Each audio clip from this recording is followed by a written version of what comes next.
ایک ملک کا بادشاہ تھا، اس کا وزیر تھا فیروز۔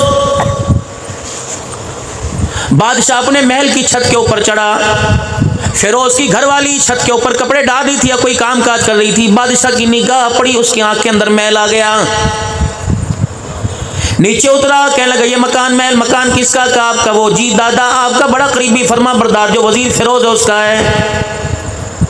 کہنے لگا میری رعایا کے اندر ایسا ایسا حسن ہے مجھے پتہ کوئی نہیں۔ اپنے وزیر فیروز کو بلا لیا اور کہنے لگا یہ پیغام ہے، یہ خط ہے، دوسرے ملک کے بادشاہ کے پاس لے کے جانا ہے، تجھے گھر رہنے کی اجازت کوئی نہیں، تیاری کر، یہ پیسے، یہ سامان، یہ سواری ہے۔ فیروز اپنے گھر گیا اور جا کے اپنی گھر والی سے کہنے لگا بادشاہ سلامت کا حکم ہے پورا کرنا پڑے گا، میں تجھے اللہ کے حوالے کر کے جا رہا ہوں۔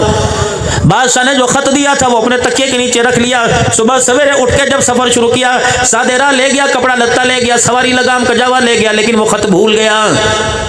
آگے کے جب کافی سفر کر لیا تو یاد آیا جو مقصد لے کے جانا تھا وہ تو میں گھر میں ہی بھول آیا۔ واپس پلٹ کے آیا، اتنی دیر میں بادشاہ فیروز کے دروازے پر آ گیا اور دروازے پر آ کر دستک دی۔ اندر سے غیرت والی نے پوچھا کون ہے؟ کہنے لگے بادشاہ ہم تیری مہمان نوازی کے میزبانی کے لیے آئے ہیں۔ وہ کہنے لگی کون ہو؟ دروازہ کھول، رعایا تھی، دروازہ کھول دیا، بادشاہ سلامت اندر جا کے بیٹھ گئے اور جوتے اتار کے پاؤں پہ پاؤں رکھ کے مسہری کے اوپر بیٹھ گئے۔ گھر والی کہنے لگی آپ نے تو اپنے وزیر کو کام کاج پہ بھیجا ہے، آپ اللہ والو آپ یہاں کیوں آگے؟ اب بادشاہ کہہ کر ہم اپنا جی ٹھنڈا کرنے کے لیے آج آپ کے مہمان بن کے آئے ہیں، بتاؤ ہماری مہمان نوازی کیا کرو گی؟ عورت غیرت والی تھی، سمجھ گئی، دو باتیں کی۔ کہنے لگی ٹھیک ہے، کپڑا بھی تیرے حوالے، جسم بھی تیرے حوالے اور حسن بھی تیرے حوالے، ساری چیزیں تیرے حوالے، لیکن ہم نے بڑوں سے سنا ہے شیر کبھی کتوں کا شکار نہیں کیا کرتا ہے، ہم تو تیری رعایا ہیں، تیرے کتے ہیں۔ بادشاہ نے آنکھیں کھول کے دیکھا، اس نے کہا میں نے اپنے بڑوں سے سنا ہے شیر کبھی کتنا بھی بھوکا ہو جائے کسی کا جھوٹا نہیں کھاتا ہے۔ شیر ہوتا ہے جنگل کا بادشاہ۔ بادشاہ کی غیرت جاگی، اتنا شرمندہ ہوا، جوتوں چھوڑ کے اللہ اکبر اس کے گھر سے چلا گیا۔ اتنی دیر میں میرے عزیز و وزیر آیا اور کہنے لگا، گھر والی کہنے لگی کیا ہوا؟ کہ خط و تکیے کے نیچے بھول گیا۔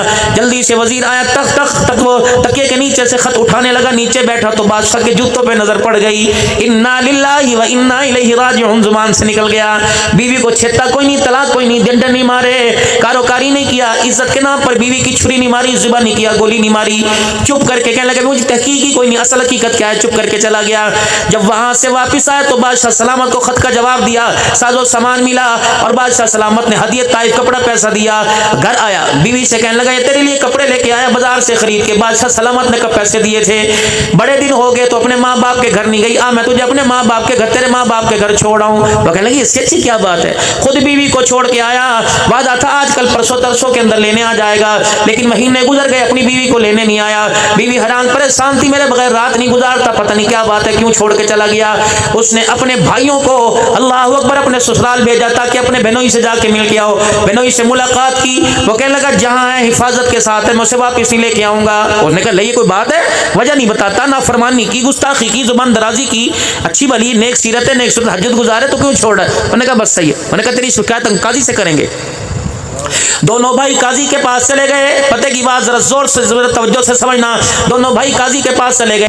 بادشاہ کے قاضی کے سامنے بھائیوں نے کہا جی بلا وجہ ہماری بہن کو چھوڑ دیا، لینے نہیں آتا، طلاق بھی نہیں دیتا۔ انہوں نے ان کے بہنوئی سے کہا ہاں بھی کیا بات ہے؟ اب وہ کہنے لگا انہوں نے ایک باغ میرے حوالے کیا تھا، میں باغ کا مالی تھا، انہوں نے باغ میری ملکیت کر دیا تھا۔ اس باغ کے بوٹے بھی سرسبز و شاداب ہرے بھرے تھے، اس باغ کے کنویں کا